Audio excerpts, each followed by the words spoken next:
Ever wonder why younger people seem to get crypto so quickly?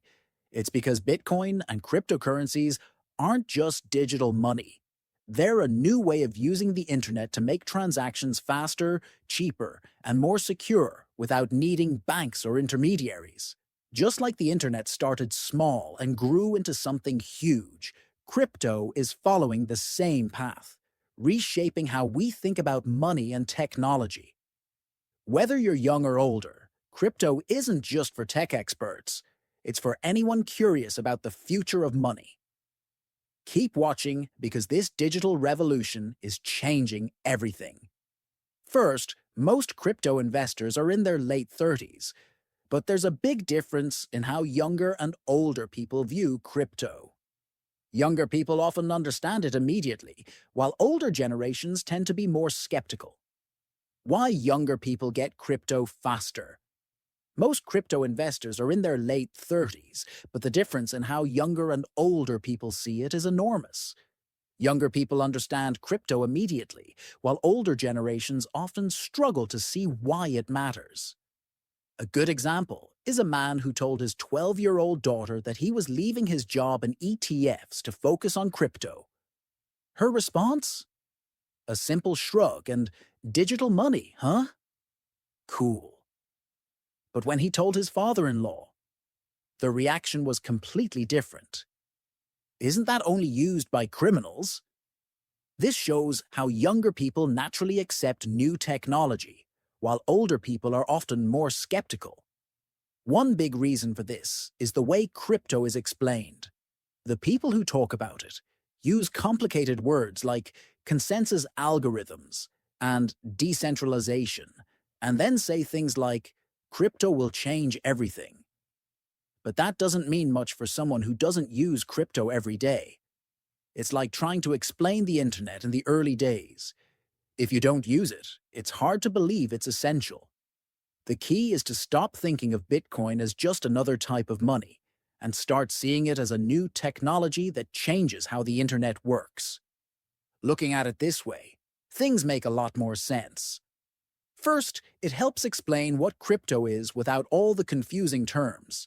Second, it shows that older generations have seen this happen before. They lived through the rise of the internet, social media, and mobile apps, things that seemed strange initially, but are now part of everyday life. And if there's one thing history has shown, it's that the people who understand new technology early are usually the ones who benefit the most. Over time, things started to improve. In 1982, a new set of rules called SMTP, or the Simple Mail Transfer Protocol, made sending emails possible. Then, in 1989, HTTP, or Hypertext Transfer Protocol, was introduced, which allowed web pages to be connected through links, creating the World Wide Web. How the internet's past helps us understand crypto. Let's take a trip back to when the internet was starting. If you're over 40, you might remember how different it was back then. There were no search engines like Google, online shopping, or emails. If you wanted to visit a website, you had to look it up in a unique book that listed website addresses. The only thing you could do was send files using something called FTP, which stands for File Transfer Protocol. A protocol is just a set of rules that helps computers share information. Back then, sending emails, watching videos, or even making phone calls over the internet wasn't possible. Not because people didn't want to, but because no one had yet figured out how to do it. Plus, the internet was super slow, but over time, things started to improve. In 1982, a new set of rules called SMTP, or the Simple Mail Transfer Protocol, was created, making sending emails possible. That's why you sometimes see email links start with SMTP. Then, in 1989, another set of rules called HTTP, or Hypertext Transfer Protocol, was introduced, and that's what made the World Wide Web work. It allowed web pages to be connected through links, which is how we browse the internet today. In 1994, something called SSL, or secure sockets layer was created, and that made it safe to enter personal information and credit card details online. That same year, Amazon was founded. More cool things happened after that. In 1995, VoIP, or Voice over Internet Protocol, which changed the way we make phone calls by using a broadband internet connection instead of a regular phone line. And in 1996, RTSP, or Real-Time Streaming Protocol, helped make video streaming possible. Each of these changes felt like a big deal at the time, but they were real steps in making the internet more useful for everyone. The internet kept growing by adding new rules or protocols, and that's exactly what's happening with crypto today.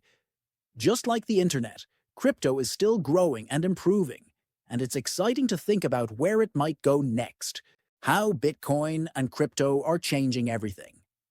Let's talk about how the internet is growing and changing, and how Bitcoin and cryptocurrencies are a big part of that. How did the internet start out? Pretty simple. At first, it was just about sending files or emails, and then it grew to let us shop online, watch videos, and do so much more.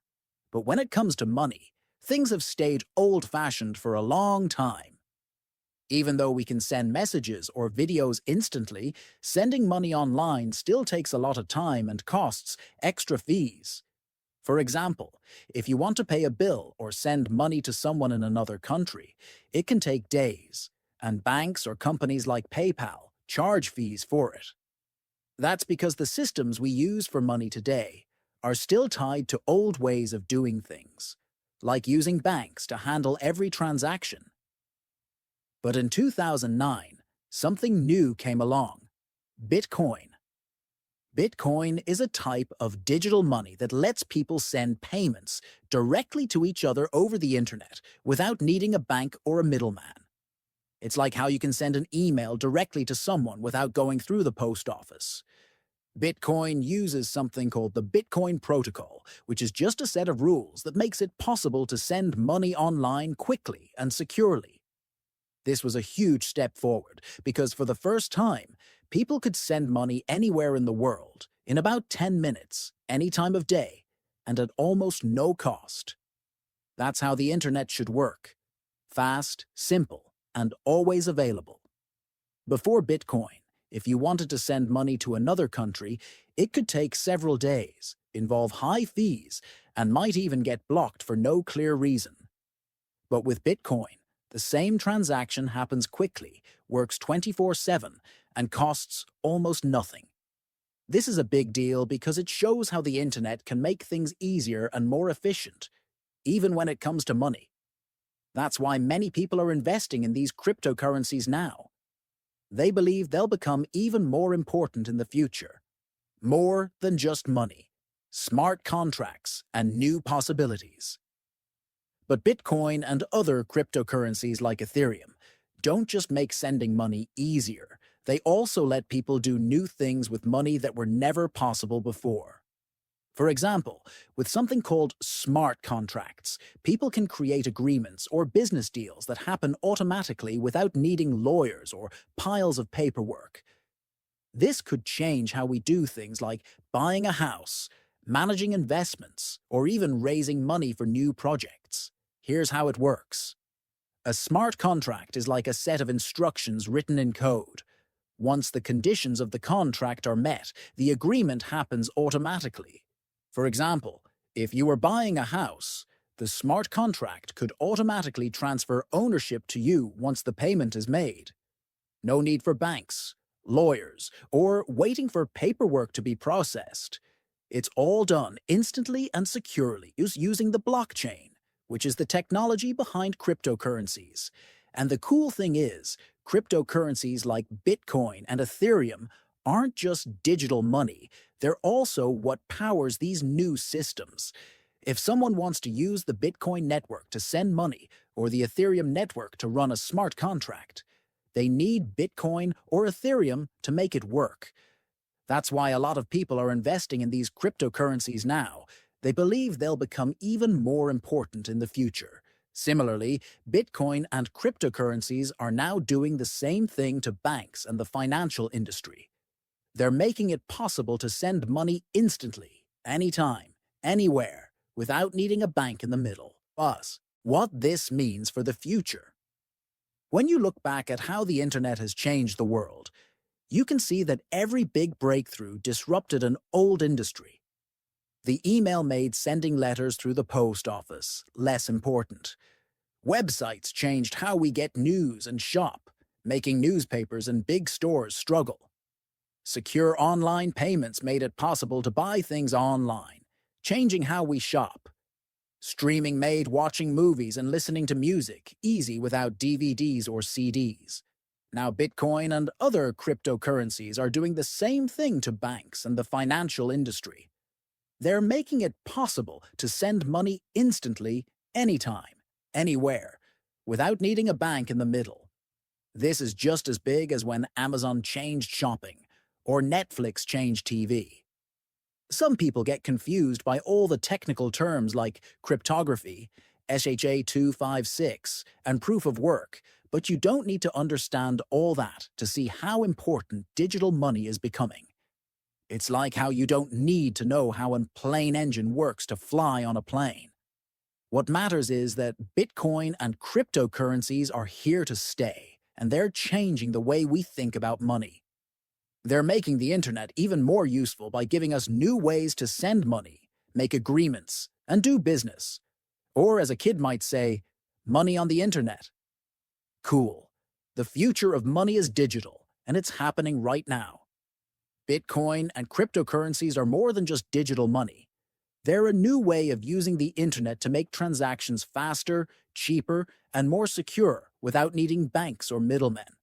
Just like the internet transformed how we communicate and shop, crypto is reshaping how we think about money and technology. Whether you're young or older, understanding crypto now could help you stay ahead in this digital revolution. As the future of money becomes increasingly digital, one thing is clear. Bitcoin and cryptocurrencies are here to stay, and they're changing everything. So, what do you think about the future of digital money? Are you ready to embrace the change? Let us know in the comments below. And don't forget to like and subscribe for more insights into the world of crypto and technology.